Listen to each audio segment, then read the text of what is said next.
The U.S. Arab Radio Network is the largest Arab and Muslim radio network in America, broadcasting throughout the Midwest region Monday through Friday on WNZK AM 690. U.S. Arab Radio features Arabic and English language programming on every topic, from health, food, and culture to government, politics, and legal issues. Listen live to U.S. Arab Radio in Michigan, Toledo, Ohio, and Windsor, Canada on WNZK AM 690. And in Washington, D.C., Maryland, and Virginia on WDMV 700 AM. You can also follow us on Facebook, Instagram, X, and TikTok. So join us every day on the U.S. Arab Radio Network and check out our website at www.arabradio.us.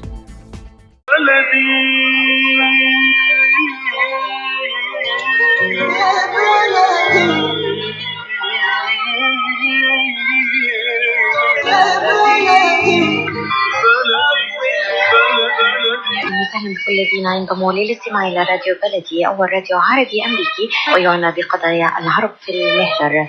برامجنا في راديو بلدي كل يوم جمعة من 8 وحتى 9 صباحا في بث حي ومباشر عبر WNZK Radio 690 AM. صباح الخير بلدي، صباح الخير لكل مستمعينا. Welcome to Radio Baladi, the first Arab, Middle Eastern, and American simulcast radio show. Radio Baladi is broadcast every Friday morning on WNZK 690 AM from 8 until 9 Eastern Time on Good Morning, Michigan. Our call-in number 248-557-3300. And now, stay tuned for the best radio talk show on Arab and American issues.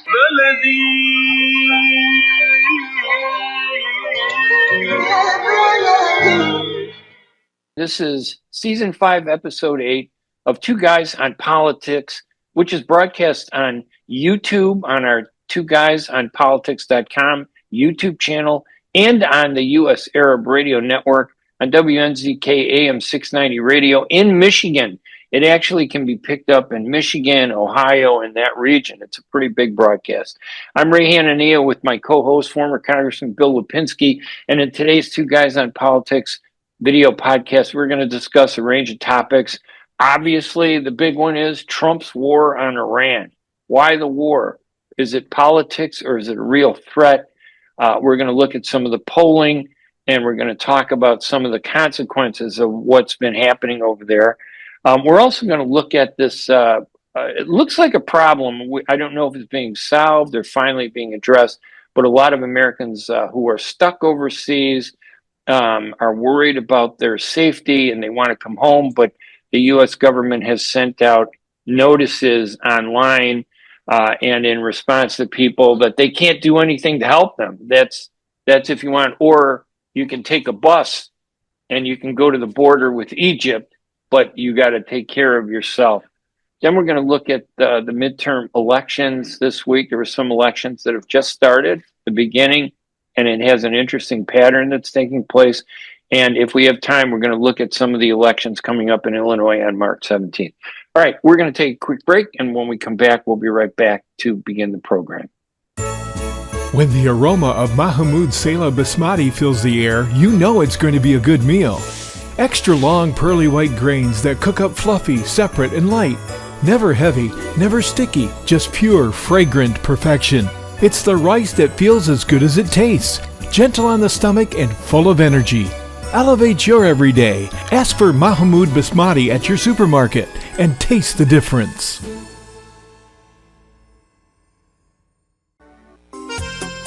Ziyad brand. Quality products from our family to yours.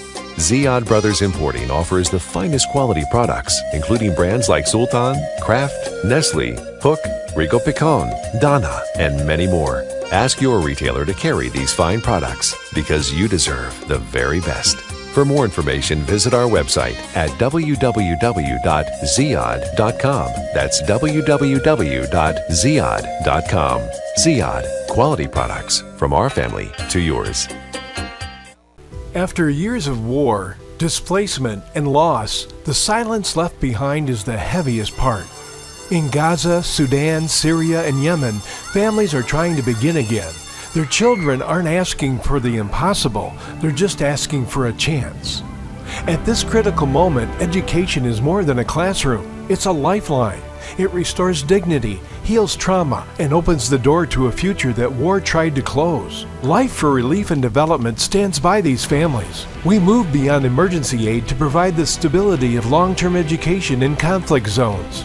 This Ramadan, your gift, even $50 or $100, can change a child's story from a victim of war to a student of the future. Make your tax-deductible donation to Life now at lifeusa.org or call 800-827-3543.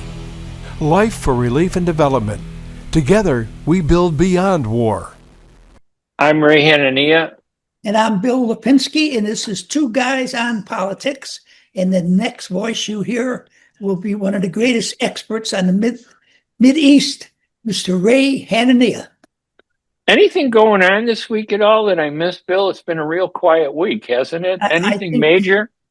Well, the United States of America has struck another blow for freedom, democracy, capitalism in the Middle East by attacking that horrible nation, which I'm sure you agree with, Iran, in trying to bring democracy and peace to the Middle East.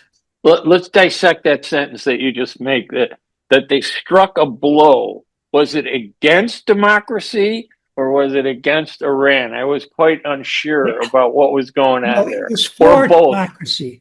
We always move for democracy, freedom, capitalism. Yes, that's what we move for. We've been trying to spread that throughout the world since, probably 1890.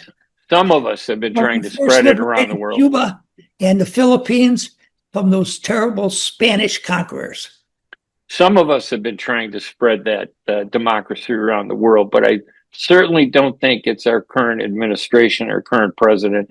I'm not even sure if he has made America the priority. His priority is Donald J. Trump. That's priority number one. Priority number two is anybody that has money that's willing to work with him and give him money or allow him to expand his personal assets and buildings. That's number two. And then any of his political people who are MAGA, and maggots or MAGA. I don't know which it is, maggots or MAGA. I can't tell. And then if there's room left to think about what's going on for the rest of us Americans, he occasionally thinks about us, but not as seriously as he should. So this is a complicated thing, Bill. This war in Iran, I have mixed feelings about it. Obviously, I think Iran is a bad country and the Ayatollah is a bad person. What I don't accept, though, is this allegation that somehow they were threatening us, that they were going to attack us. I don't believe that. I do believe that Iran and Israel have had a problem for 40 years since the Ayatollah took over, I guess in 1979 or 1980, whenever it was. And they have a problem. And I think Netanyahu got Trump, not just to give him money and assets and war equipment, but to actually use our soldiers to actually launch this war against Iran. First of all, Bill, do you think this is a war, or do you agree with some of the Trump people that say that, no, it's not a war, it's just an action? How do you view this? I think using the word war is semantics. It's a war. Yeah. Okay. Anytime you have your citizens in the military in harm's way because of another country or because of an endeavor they're involved in, it's a war. Now, setting how I feel about Donald Trump to the side, I want to say what's left to talk about. What's left to talk about? Well, I just want to set him to the side. I don't want to talk about him. As far as the situation that we find ourselves in, the way I believe it happened, and I agree with you, there's been many different stories coming out of the administration, how we got to the point that we're at. Right.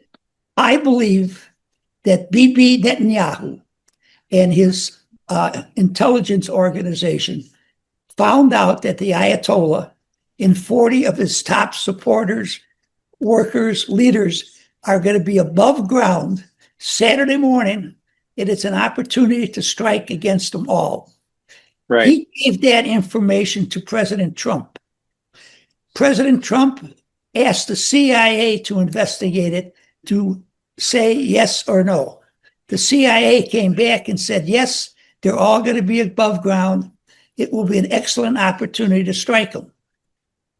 I think that Trump did the right thing by striking, killing the Ayatollah, killing 40 of his top leaders. Now, unfortunately, by doing it that quickly, he alienated many people in the House, many people in the Senate, many people in the country, because he did not live up to the War Powers Act, where if you're going to go to war, you should get the permission, the okay from Congress. He didn't do that. But there's been no president that has done that, quite frankly, since Franklin Delano Roosevelt, when we went to war in the Second World War. Okay, so I set that aside.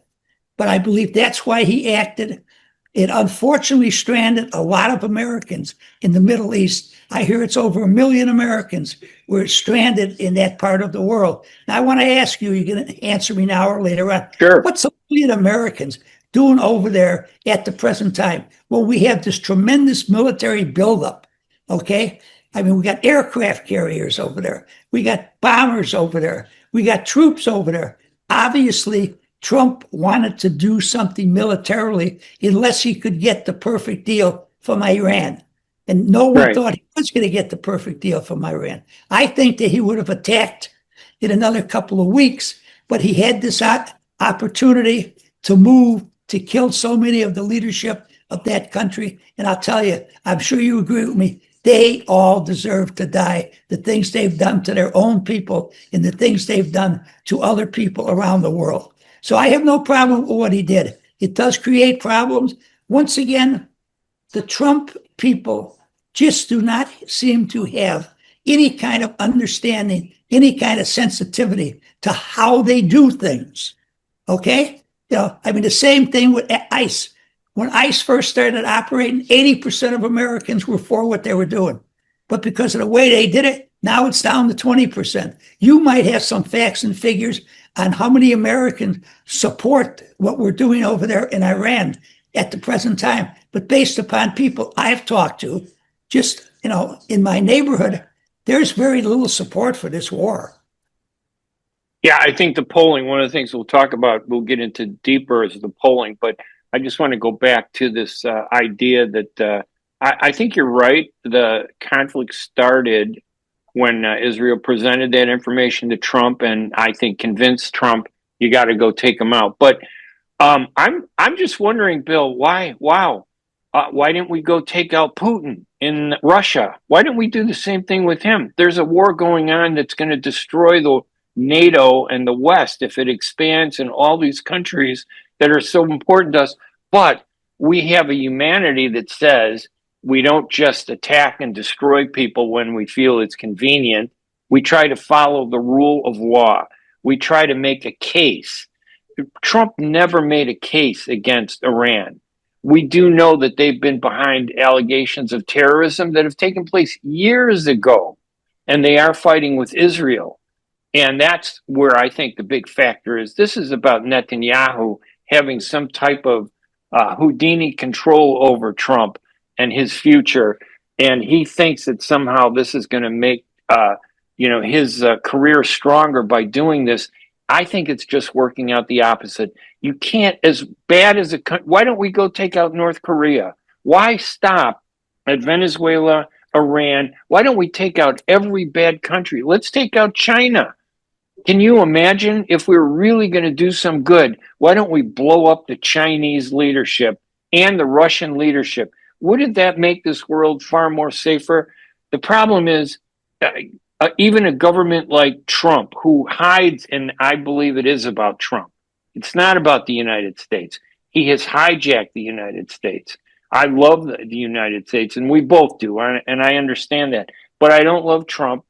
And I believe he's hijacked this country to use for his own benefit. And his decisions are not driven by what's best for the United States or the American people. They're driven by what's best for him. So should we have attacked Iran? I don't believe it was the appropriate time. There are other priorities. When would the appropriate time been, Ray? Well, to continue negotiations the way they have over the years. We did attack them last June. Do you remember when Trump had that big press conference and he announced we obliterated? He didn't just say we damaged. He said without even hesitation, we obliterated their ability to make nuclear weapons. It was the greatest attack ever. Our bombs and the American soldiers, we didn't lose one American. We did blah, blah, blah, blah, blah. He And does here have we a are tendency- 7 months later. He does it again. What is this? He has a tendency to exaggerate things. You know that as well as I do. Yes. Okay? We should have learned to live with him on those kind of things. Not that I agree with it, not that I think it's right, but that's how he is. We have to put up with it. He was elected. He's going to be there another 3 years. Just a second. Many of the things that you just talked about, I have no argument with. I understand it. I think that you are probably correct. There are some things that you have said, well, maybe I disagree with slightly. But Yeah, we're pretty much on the same wavelength, other than this. I feel this was a perfect time to go after Iran. Okay. I'm glad that we did it. My only real concern is that, like past administrations, when we're involved in the Middle East like that, we hit them hard. But as time goes by, we lose more and more and more interest. And we finally say, out of heck with it. We did all we could do. We're leaving. That'll be a tragedy if it happens in this situation. I want to see the Trump administration, the United States of America, see this through to where some people are wind up being in power in Iran that will be, first of all, good for the Iranian people and not threaten the rest of mankind with atomic weapons or missiles or drones or anything like that. Anything short of that, I think it will have been a big mistake for us to move. And that Israel and the United States are very close. They've been very close for many, many years. It does seem like Bibi has a lot of influence on Trump. But in this situation, if I had been the president and Bibi came to me with that information and my CIA, confirmed it, I would have had no hesitation whatsoever but to go and try to get them all. The only problem I have with what you said was that many times in the past, Trump has lied and exaggerated. And for some reason now, though, you're willing to believe him. That's where I have a problem. And I'm not criticizing you, Bill, because I understand what this is about. I don't trust Donald Trump. I don't believe what he says.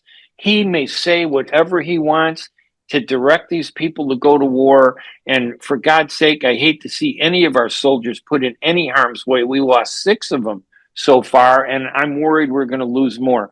I don't believe him. I think he's a liar. I think that he is lying to us about the reasons for the war. I think it's hubris. It's ego. Maybe his ego was hurt because the Iranians didn't negotiate the way they wanted him. He wanted them to negotiate. He is the problem. And I think that this war, unlike what you believe, I think this is going to be a long, protracted war that's going to turn into some street fighting in Iran.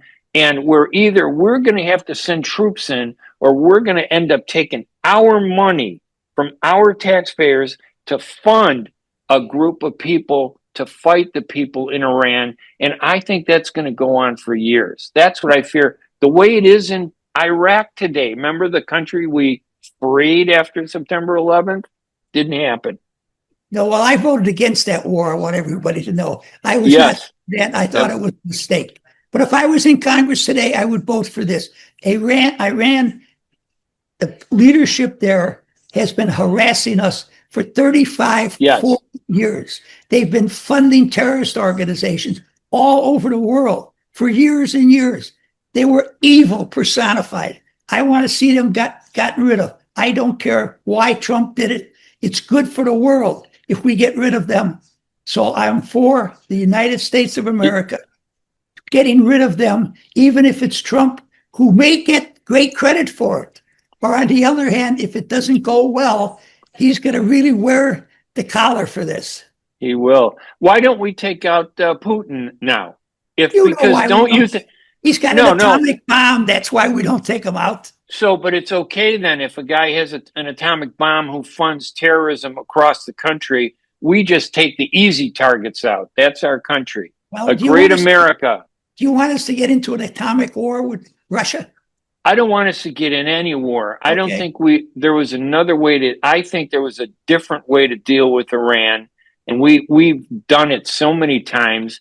You know, the history, I've talked to you about the history of Iran. Yes. We did this in 1953. We took out the prime minister who was democratically elected in Iran, and we put a guy in who was our guy, which looks like we're going to do it all over again. And the Shah of Iran became one of the worst tyrants in the Middle East through his secret police, the Savak, which killed 1 million people in Iran. They killed 1 million, and we sat back and supported them. Killed 30 million of their own people. Exactly. Yes. So that's my point. We put in a tyrant who murdered people that created another tyrant that murdered people. And now we're going to murder more people in Iran. And all we're doing is creating a cycle that just gets worse. I'm worried that at some point this is going to come back to hurt us, because the most important thing about Trump, he doesn't have a plan. He shoots from his hip. He has no strategy, no plan. He just does it. And then he wonders why things are weird. I'm worried about what's happening in this country. I can understand you being worried about it. I'm worried about it too. But I think it was worth the gamble to get rid of the Ayatollah, 40 of his top leaders. But we must prosecute this war to a conclusion where there are new people running Iran, people who are interested in making the Iranian citizens free people, okay? I hope and pray that they can be friendly with the United States of America. But if they're not, as long as they're not against us, as long as they don't sponsor terrorism around the world, I'll be happy with the situation. And where has that ever happened? Where has that strategy ever worked in this world? Bosnia and Herzegovina.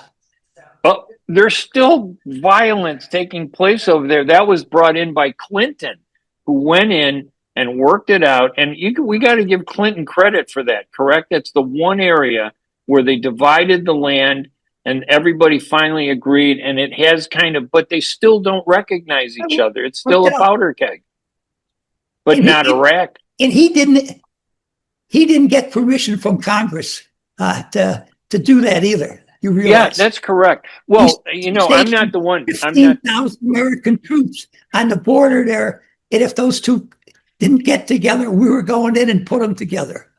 Well, listen, the hypocrisy is what I criticize, not whether a president has the power to do it.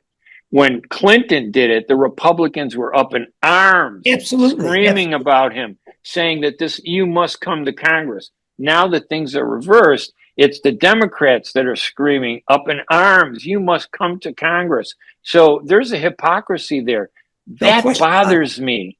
That bothers me, Bill, because we are a constitutional nation that respects the rule of law. That's what we say.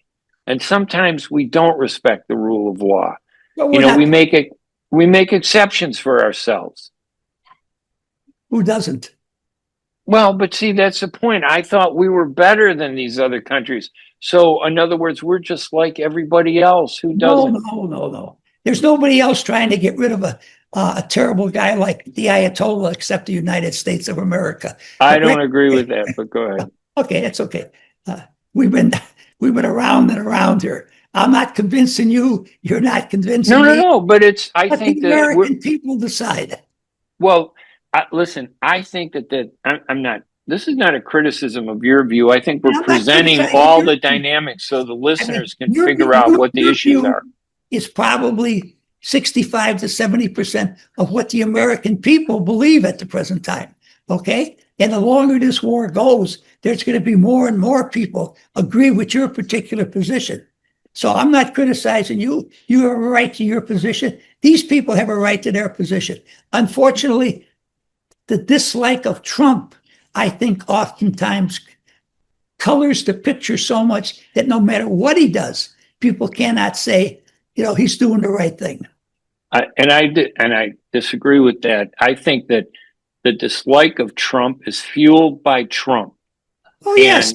Okay. And the dislike is based on actual actions he has taken.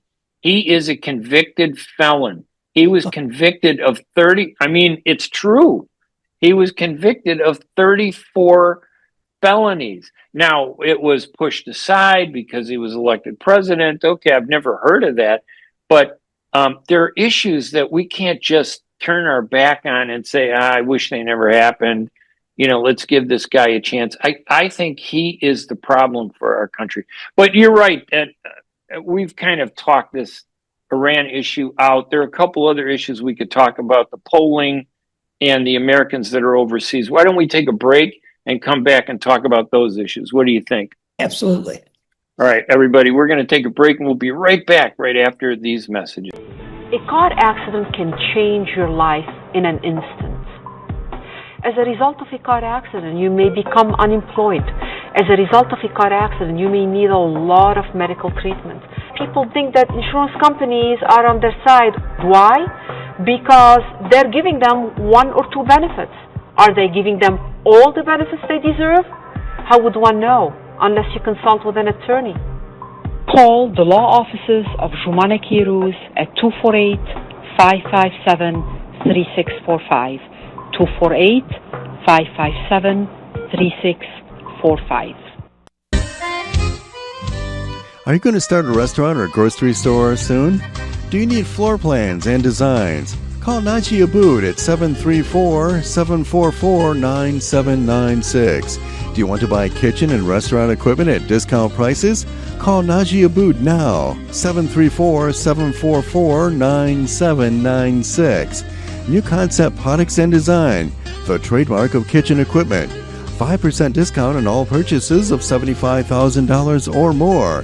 New Concept Products and Design, new location, 31185 Schoolcraft in Livonia. Learn more at www.newconceptproducts.com. Call Najee Abood, 734-744-9796. Want to stay in the driver's seat of your health? My Mobile Health units remove barriers to getting prevention healthcare services. My Mobile Health brings free or low-cost services to local communities, so you can easily access health screenings, lab tests, vaccines, guidance, and more. We're paving the way to better health. See when and where we're rolling into your community at michigan.gov/mobilehealth. A message from the Michigan Department of Health and Human Services.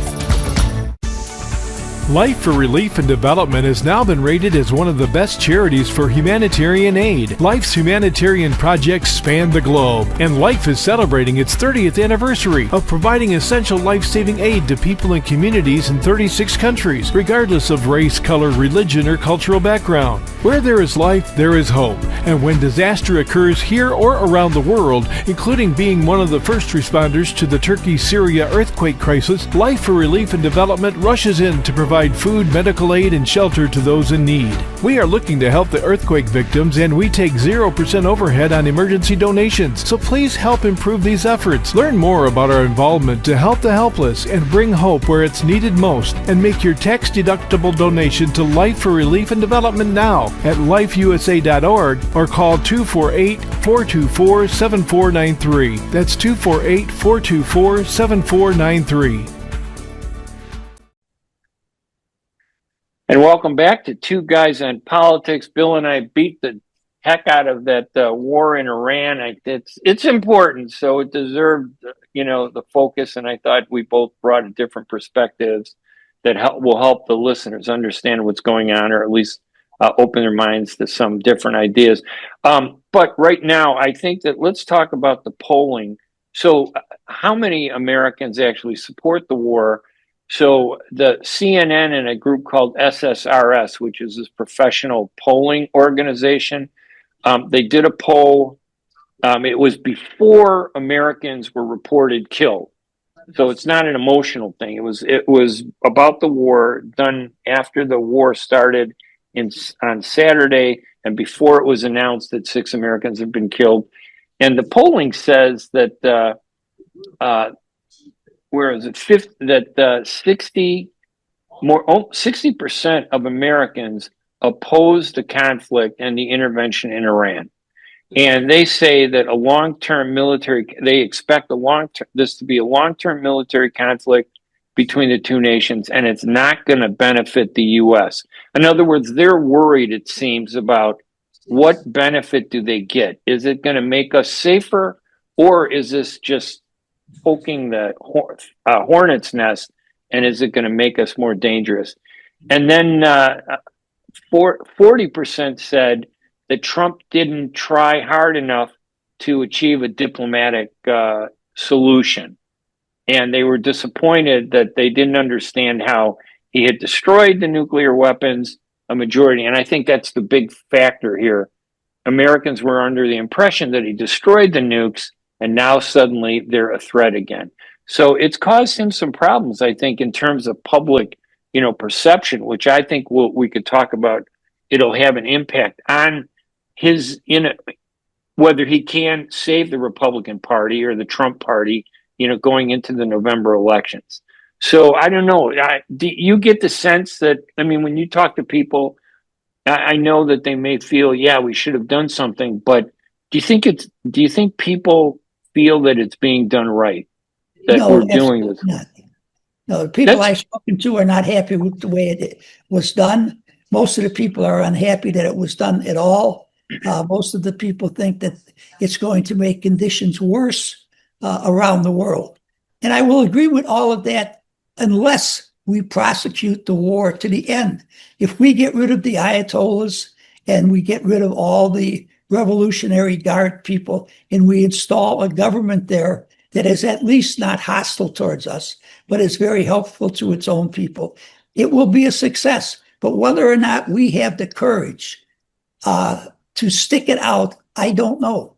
We haven't had the courage to stick it out any place other than Bosnia-Herzegovina, and that was really in Europe and not in the Mideast. But no, I understand where the people are. I just believe that government was so bad, it's worth the gamble if we can get rid of it once and for all. Yeah, and obviously, we've talked about this. I don't think we can get rid of it because this wasn't a strategic decision. If it were a strategic decision, I would agree with you. If they planned this out and had a long-term plan for how they were going to take over Iran and, encourage democracy there. We've never really encouraged democracy any place in any of these countries that we've attacked. All of them have done, they've gone the opposite direction. So I think it was the lack of planning that has hurt us more than anything, and they shoot from the hip. And the way we've talked about Iran for years and years and years, you would think that they had an excellent plan someplace by some administration, whether it's Joe Biden or Barack Obama or going back to the the father and son, George Bush and the Bushes, right? Yeah, we've been talking about this for years and years. There should be a perfect plan on how to get rid of the Ayatollah, all his supporters, institute a better government for the people, in not only for Iran, but for the rest of the world. If we don't have it, it's a terrible mistake. I'm hoping we have a plan. Yeah, I'm not sure myself. So I think that's a big question that the public that's driving these polling results, I'm not sure the public sees it. And maybe that's a big problem for Trump. Maybe Trump needs to do more to explain, what are you doing? What are we doing? Well, so maybe I believe Americans still believe that we sit over here between the Pacific Ocean and the Atlantic Ocean. So we're protected from all that stuff that goes on in the Mideast, in Europe, in Africa, in Asia, okay? Well, we're not really anymore. There's something called intercontinental ballistic missile, okay? That can hit any place in this country from Russia or from China or maybe even North Korea, although I don't think that their weaponry is quite that sophisticated. We didn't want to give another country the opportunity to do the same thing, okay? But I don't think Americans comprehend that. They still think that the oceans protect us. Well, the oceans protected us in the Second World War, okay? But that was a long time ago. Things have changed drastically since that time. And I wish the American people would realize it so they could make a better informed, intelligent decision whether they support some of our action, whether they don't support the action. I readily concede the American people are not behind this effort that we're putting forth at the present time. They will be if we achieve the total goal we want, but whether or not we will, that will depend upon the Trump administration and what kind of courage they have. Now, have there been any polls done after the Americans have been killed? No, I haven't seen any, but I'm sure that there are going to be some. Obviously, that we don't want to see any Americans killed, but it comes down to who do you blame for that? Not just the enemy. People who may feel that this war was unjustified are going to blame Trump.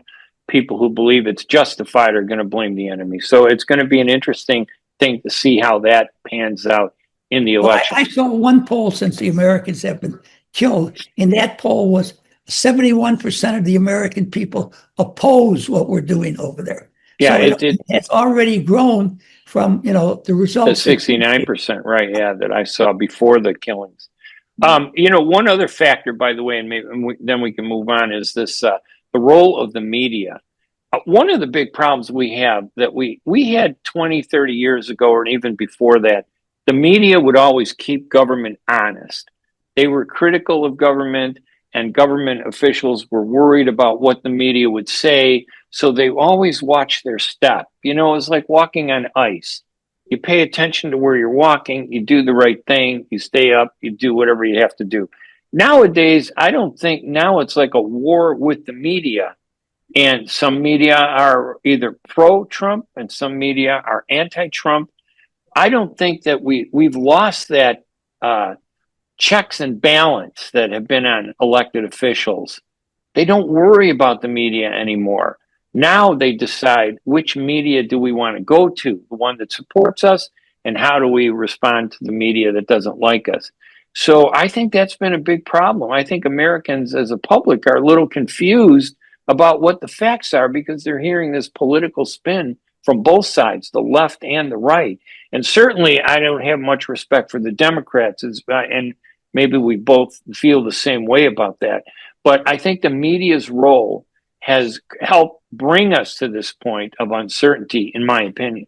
Oh, I agree with that. But I think the vast majority of the media is opposed to Trump. And no matter what he does, they're not going to give him any good credit for it. Now, that's my perspective in regards to this particular situation. I may be right. I may be wrong. That's how I feel about it. But the vast majority of Americans, I don't think feel that way. I think they feel that the negative stuff that is put forth by the TV networks is justified because of Trump's ridiculous personality. Okay. So it's tough. Yeah. So let's shift over to how it's impacting the elections coming up. This is a critical year. You would think a smart president, in my opinion, would say we have to develop a strategy to win the support of the American people so we can preserve our majority in Congress and the Senate. And up until now, Trump has had a razor-thin control of the Senate through the Republican Party and a razor-thin control of the House through the Republican Party. I think only one Democrat really kind of flipped over, and that Fetterman is the guy who voted with Trump on one of these bills. Senator from Pennsylvania. Yeah, and I'm not even sure how long he's going to stay with the Republican Party, but it'd be interesting. But how does this look like it's going to impact the midterm elections? Does it hurt or help them?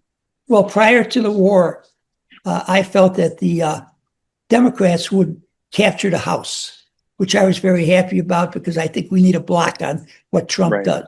The closer we came to the war, not being connected with it, but just the closer we came to what happened when we went after the Ayatollah, it seemed to me that the Democrats even had a shot at capturing the Senate, because it seemed to me that a number of people that they nominated to run for the Senate are much more middle of the road than they've been having in the past. Certainly the guy in Texas was middle of the road.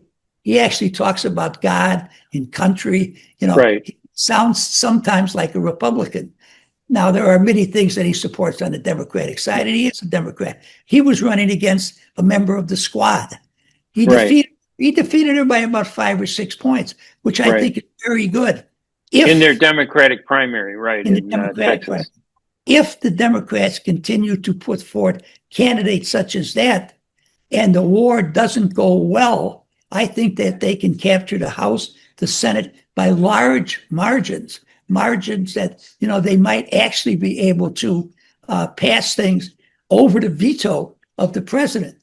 Now, I'm not so sure I want to see that happen either, because I believe in divided government. When we have divided government, that's what's best for the American people. But if this war doesn't go well, then I think that the Republicans are going to get wiped out in the House, in the Senate, and the Democrats will control both of those. We will have total gridlock from then until the end of Trump's term. Yeah, and I was looking at that race in Texas because I agree it's kind of like a barometer for what we might be seeing across the country. The centrist Democrat was James Tallarico. He's a young guy. He's only 36. He's a Presbyterian seminarian who emphasized, and I'm just reading some of the info about him, his Christian faith, and he preaches a political gospel of bridging divides, bringing people together. That's a great message. He ran against a woman named Jasmine Crockett, who's 44 years old. She has been, both have been critical of Trump, her more louder. She is a member of the far left, or at least has been pinned that way. I don't know if she's a member of the squad, but a lot of times she is. So yeah, I think that she's joined that group on the far left against Trump. But I think what's interesting about Tallarico is this his injecting religion into his election may be the foundation to appeal to these right-wing Republicans in Texas who normally would vote for Trump, who might be concerned that maybe he's not doing for them what they expected him to do. So I wonder if that's a factor, his religious belief, if that's an appeal to the conservatives, in some of these states where Republicans have dominated, but it looks like they're very weak and they're becoming even more weaker. Yes, I think that, I think it very well could be that way. I guess I'm hoping that it will be that way because, as I say, I believe in divided government. I want to talk about the Republican primary, though. It will be very interesting to me to see who Trump winds up supporting. Does he support the incumbent congressman, incumbent senator, or is he going to go with the attorney general, who has been much more of a Trumper than the senator has been? But he's also, I think that if you wind up with Tallarico and the attorney general from the Republican side, I think the Democrats, for the first time in over 30 years, may be able to capture the Senate seat in Texas. Yeah, that's going to be really interesting. And I was reading an analysis that says that this Iran war is actually playing into it. Republicans traditionally are supporting and cheering the president's invasion of Iran. Democrats are critical of it. And I think we saw that play out between us, the conservative and, views on what's going on with that war. But I think this war is going to hurt Trump. And I think some of the little things that, we were talking about, why were there so many Americans in this region in the Middle East? There are more than 1 million people, you noted, that are working there. And why? But it seemed to me that people that wanted to get out, when they reached out to the U.S. Embassy and said, hey, we need help, the initial embassy message was, there's nothing we can do for you.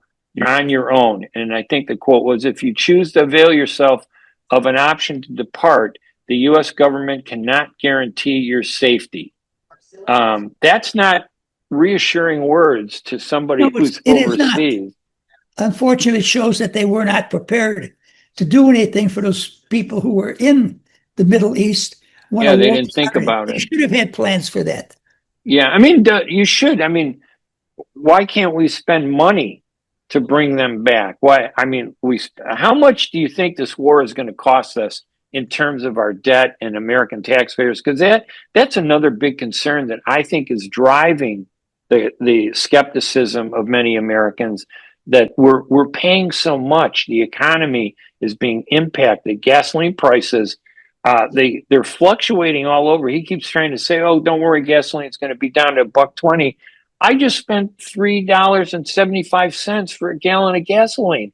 This week it went up 30 cents as a result of the war. Now, how does he turn and look at the American people and say the economy's better? It doesn't sound better, does it? I don't know. These factors are going to hurt. But if the American people believe that we won the war in Iran, they'll be happy to accept that victory, and they will say that Trump did the right thing, and they will not have minded paying higher gas tax, higher gas prices for a while. Because you know as well as I do, if we do win, that oil price will drop tremendously. And I hope that wasn't one of the reasons we went to war with them. Yeah, I don't know. I will say that that I think that I'm not confident. I think that's a big if we win the war, and win is that there are different levels of win.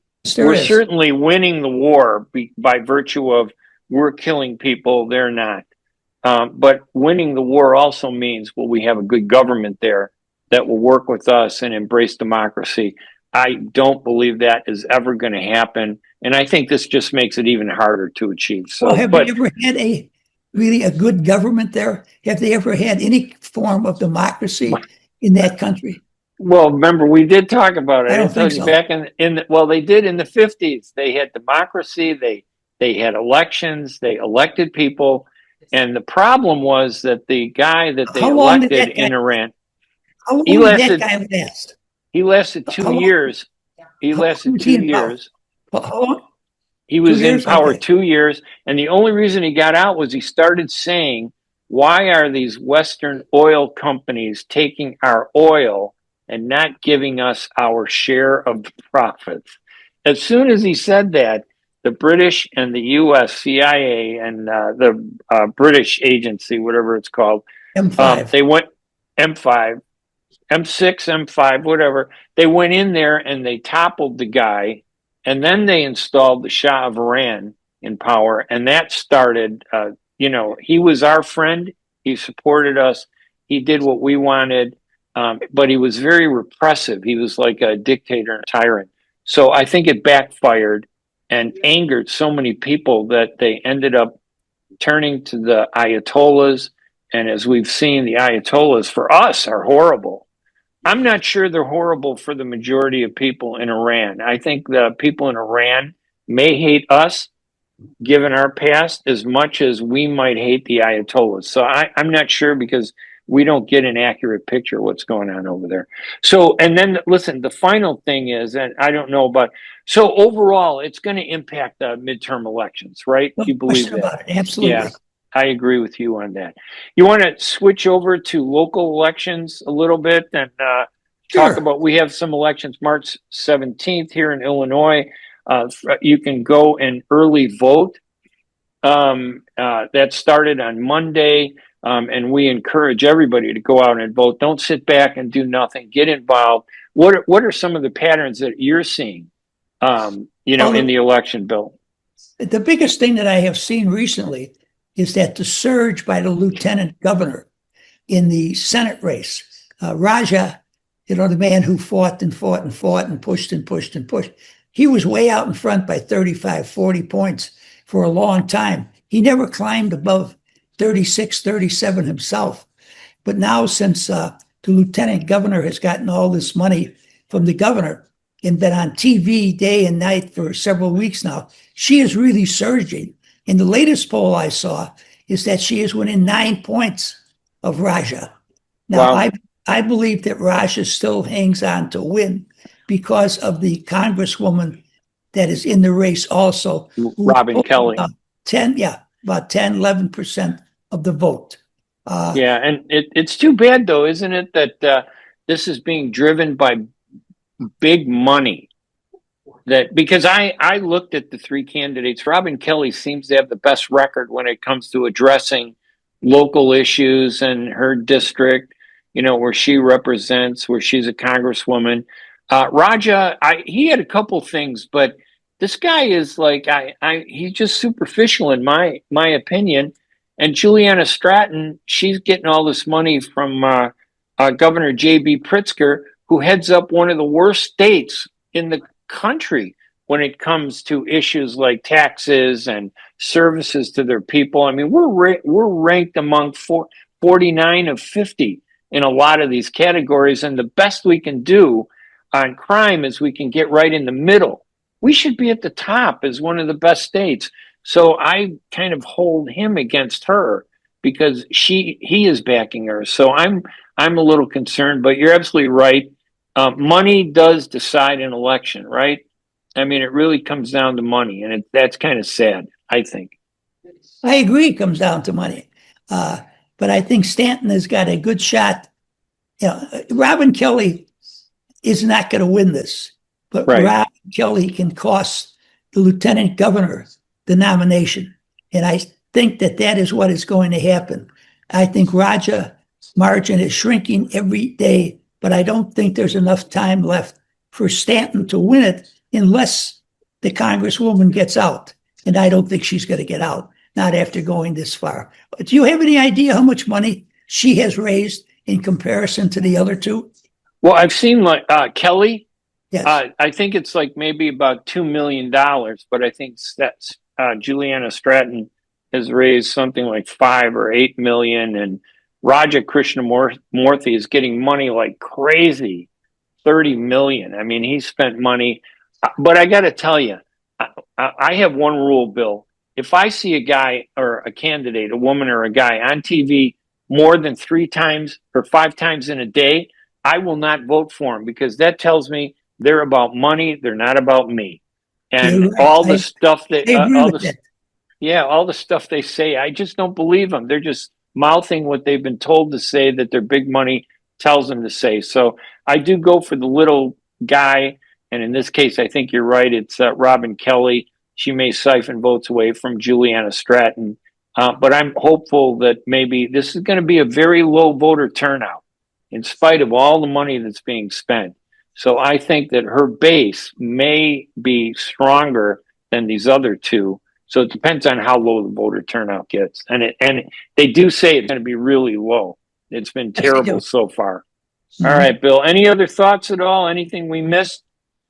Anything going on? No, not really. I think that we should look over and see if there's any other races statewide or countywide that we can comment on and have an opinion on for next week's program. I don't really think that the present president of the county board really has any problem getting renominated.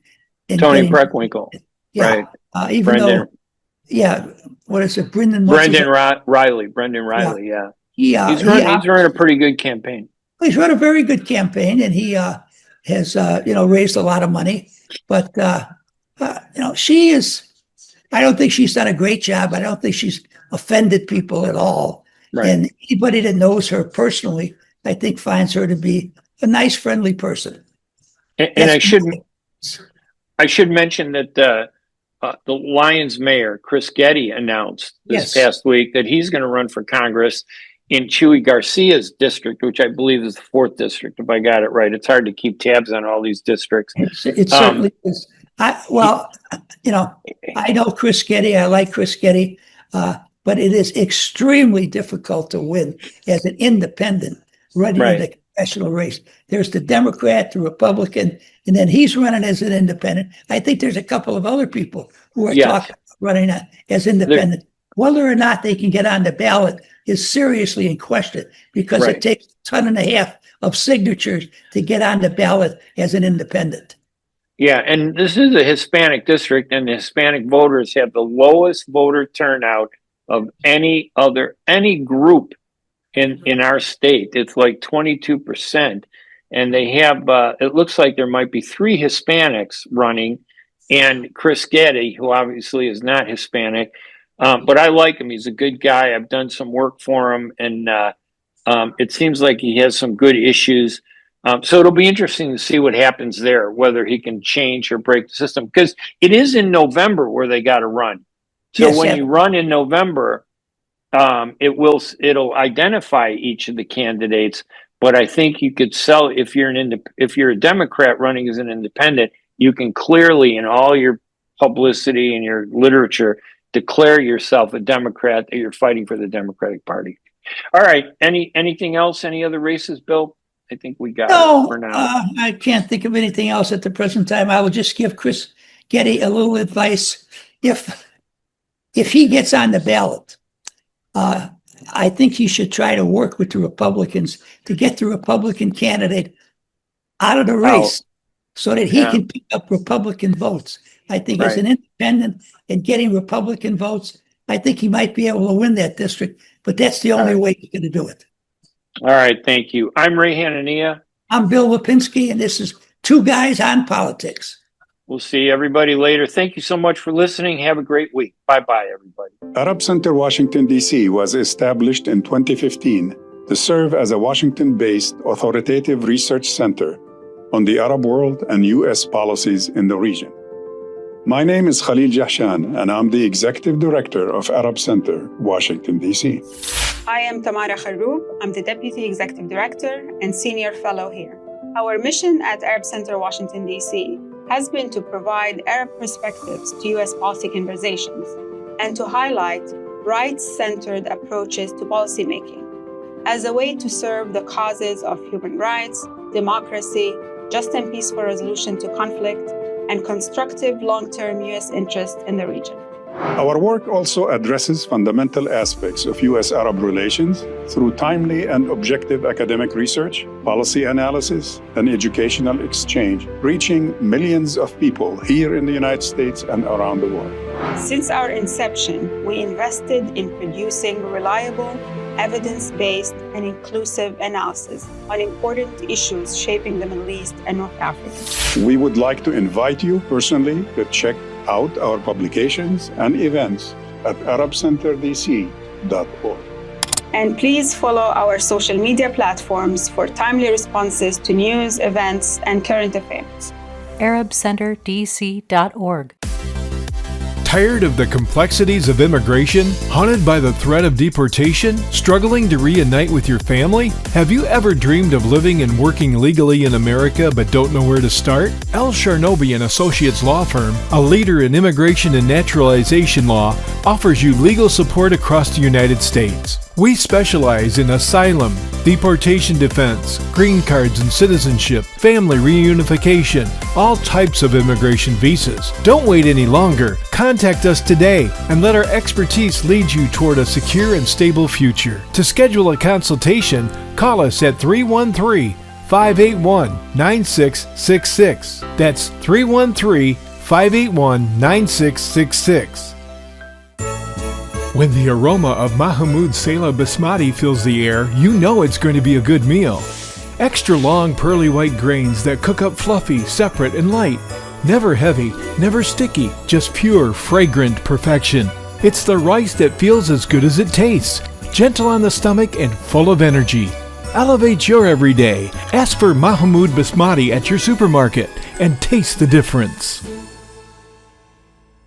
The U.S. Arab Radio Network is the largest Arab and Muslim radio network in America, broadcasting throughout the Midwest region Monday through Friday on WNZK AM 690. U.S. Arab Radio features Arabic and English language programming on every topic, from health, food, and culture to government, politics, and legal issues. Listen live to U.S. Arab Radio in Michigan, Toledo, Ohio, and Windsor, Canada on WNZK AM 690. And in Washington, D.C., Maryland, and Virginia on WDMV 700 AM. You can also follow us on Facebook, Instagram, X, and TikTok. So join us every day on the U.S. Arab Radio Network and check out our website at www.arabradio.us.